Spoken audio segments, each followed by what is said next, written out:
ಅಲ್ಲ ನಿಮ್ಮ ಮೇಲೆ ಆರೋಪ ಸಾಬೀತಾದ್ರೆ ಹೇಳಿ ನೆಕ್ಸ್ಟ್ ಏನೀಗ ನೀವು ಆರೋಪ ಸಾಬೀತು ಲ್ಯಾಂಡ್ ಕೊಡ್ಬೇಕಲ್ಲ ಸರ್ ಅವ್ರಿಗೆ ಲ್ಯಾಂಡ್ ಕೊಡ್ಬೇಕಾಗ್ತದೆ ಕಾನೂನು ಚೌಕಟ್ಟಿನಲ್ಲಿ ಈ ಸರೋಜಮ್ಮ ಯಾರು ಸರ್ ಸರೋಜಮ್ಮ ಯಾರು ಸರೋಜಮ್ಮ ಅವರು ಯಾರು ಸರ್ ಸರೋಜಮ್ಮನ ಪತ್ನಿ ನಾವು ತಗೊಂಡವ್ರು ರಿಜಿಸ್ಟ್ರೇಷನ್ ಮಾಡ್ತೀವಿ ಬೇರೆ ಬೇರೆ ಹೆಸರು ಅಂತ ಹೇಳ್ತಾ ಇದ್ರಿ ಮತ್ತೆ ನಿಮ್ ಕುಟುಂಬಸ್ಥರ ಸರ್ವೆ ನಂಬರ್ 81 ಇಸ 8ರಲ್ಲಿ ಸರ್ ನಾನು ಹೇಳ್ತೀನಿ ಇವರು ಜಮೀನ್ ಖರೀದಿ ಮಾಡ್ತಾರೆ ಸರ್ ಸ್ನೇಹಿತರು 10 ಮಂದಿ ನಾವು ಪಂಚಾಯತ್ ಮಾಡಿವಿ ಸೊಸೈಟಿ ಅಂದಾಗ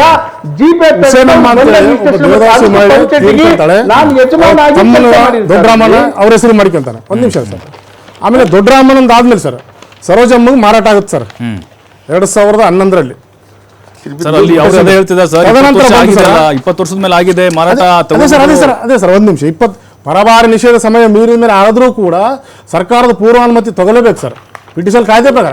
ಇನ್ನು ಮುಖ್ಯವಾಗಿ ಅವ್ರು ಹೇಳೋ ಪ್ರಕಾರನೇ ಬರ್ತದೆ, ಪಿಟಿಷನ್ ಕಾಯ್ದೆ ಬರಲ್ಲ. ಅವ್ರೇನು ಹೇಳಿದ್ರಲ್ಲ ಸರ್ ಬಿಫೋರ್ ಏನಂದ್ರೆ DC ಅವ್ರ ಆರ್ಡರ್ ಆಗಿದೆ, ಬೇರೆ ಕೋರ್ಟಲ್ಲಿ ಆರ್ಡರ್ ಆಗಿದೆ, ರೈಟ್ ಆಗಿದೆ ಅಂತ ಅವ್ರು ಹೇಳ್ತಿದ್ದಾರೆ. ಅವ್ರ ಡಾಕ್ಯುಮೆಂಟ್ ಅವ್ರು ತೋರಿಸಿದ್ರು, ನನ್ನ ಹತ್ರ ಡಾಕ್ಯುಮೆಂಟ್ ಇದಾವ.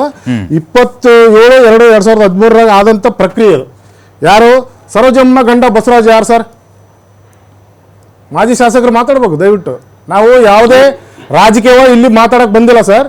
ಜನರ ಪರವಾಗಿ ನೊಂದಂತರ ಪರವಾಗಿ ನ್ಯಾಯ ಕೊಡಿಸ್ಲಿಕ್ಕೆ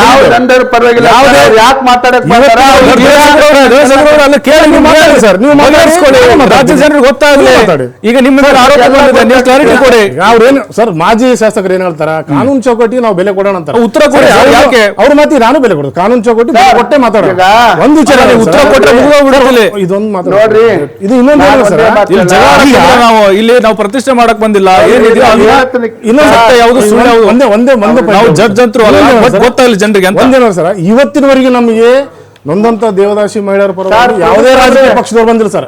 ನೀವು ನಾವು ನೇರವಾಗಿ ರಾಯಚೂರು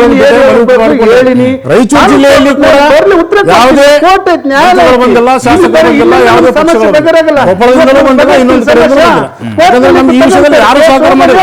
ಹಾಗಾಗಿ ಕಡೆಯ ಈಗ ಅವರು ನಮ್ಮ ಮಾತನ್ನ ಪಲಾಯನ ಆಗ್ತಿದ್ದು, ನನಗೆ ಮಾತಾಡಕ್ಕೆ ಅವಕಾಶ ಕೊಡ್ಬೇಕು. ಅವರು ದೊಡ್ಡ ಮಾಜಿ ಶಾಸಕರು, ಡಾಕ್ಯುಮೆಂಟ್ ಕೊಟ್ಟಿನಿ ಇಲ್ಲಿ, ಹಾಗಾಗಿ ನಿಮ್ಗೆ ಮಾತಾಡಕ್ಕೆ ಅವಕಾಶ ಕೊಡಲ್ಲ. ಸರೋಜಮ್ಮ ಗಂಡ ಬಸವರಾಜ್ ಯಾರು ಸರ್? ನಮ್ದು ಸರೋಜಮ್ಮ ಗಂಡ ಬಸವರಾಜು ಅವರ ಕಡೆಯಿಂದ ಸೀತಾರಾಮಯ್ಯ ತಂದೆ ವೆಂಕಟರಾವ್ಗೆ 3 ಎಕರೆ 1 ಗುಂಟೆ ಮಾರಾಟ ಆಗ್ತದೆ 27/2/2013.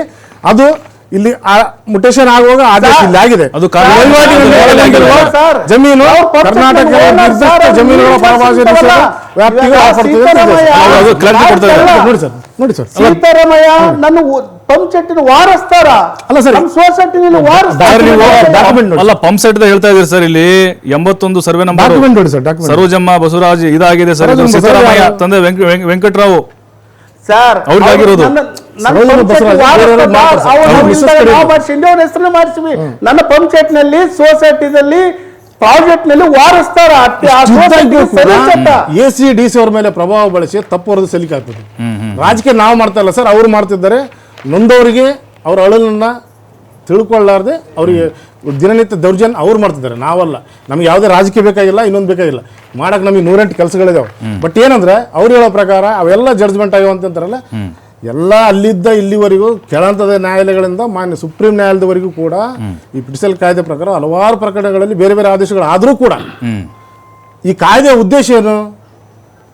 ಯಾವುದೇ ಪರಿಶಿಷ್ಟ ಜಾತಿ ಪಂಗಡದವರಿಗೆ ಕೊಟ್ಟಂತ ಸರ್ಕಾರ ಕೊಟ್ಟಂತ ಜಮೀನು ಅವರ ಉಪಜೀವನಕ್ಕಾಗಿ ಇರಲೇಬೇಕು. ಒಂದು ವೇಳೆ ಅವರಿಗೆ ಸಂದಿಗ್ಧ ಪರಿಸ್ಥಿತಿಯಲ್ಲಿ ಮಾರಾಟ ಮಾಡಿಕೊಂಡ್ರು ಕೂಡ ಸರ್. ಈಗ ಓಕೆ, ನಮಗೆ ಇನ್ನೊಂದು ಅರ್ಧ ಗಂಟೆ ಟೈಮ್ ಇದೆ ಅಂತ ಅನ್ಸುತ್ತೆ. ನೇರವಾಗಿ ಕೇಳೋದಿದ್ರೆ ದಡಸಗೂರವ್ರಿಗೆ ನೀವು ಪ್ರಶ್ನೆ ಕೇಳಿ, ಅವರಿಂದ ಉತ್ತರ ಬಂದ್ರೆ ಚೆನ್ನಾಗಿರುತ್ತೆ. ದಡಸಗೂರವ್ರ ಉತ್ತರ ಕೊಡಿ ದಯವಿಟ್ಟು, ಕ್ಲಾರಿಟಿ ಸಿಗ್ಲಿ. ಆರೋಪ ಅದು ಬೇರೆ, ಅದು ನೀವು ನಾನು ಒಂದು ಹೇಳ್ತೀನಿ ಕೇಳ್ರಿ, ಲೀಗಲ್ ಆಗಿ ಕೇಳ್ರಿ. ನಮಗೆ 2011ರಲ್ಲಿ ಇವರೊಬ್ಬರೇ ಲ್ಯಾಂಡ್ ಕೊಟ್ಟಿಲ್ಲ.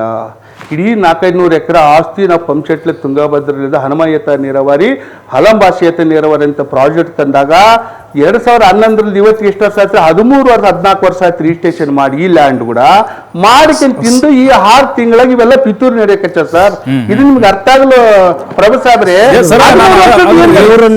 ಅದೇ ಸರ್, ಅದಕ್ಕೆ ಹೇಳಕತ್ತೇನ್ರಿ. ಆಯ್ತು ನಿಮ್ದು ಆಯ್ತು ಪಂಪ್ ಸೆಟ್ ಹೇಳಕತ್ತೀರಿ ನೀವು. ಅದಕ್ಕೆ ಸರ್ ಈಗ ಹೌದು ಅವ್ರು ಹೇಳ್ತಾ ಇದ್ದಾರೆ ಪಂಪ್ ಸೆಟ್ದು ಅದು ಇದು ಅಂತ ಹೇಳ್ತಿದ್ದಾರೆ, ಲೀಗಲಿ ನಾವು ತಗೊಂಡಿದೀವಿ ಅಂತ ಹೇಳ್ತಾ ಇದ್ದಾರೆ.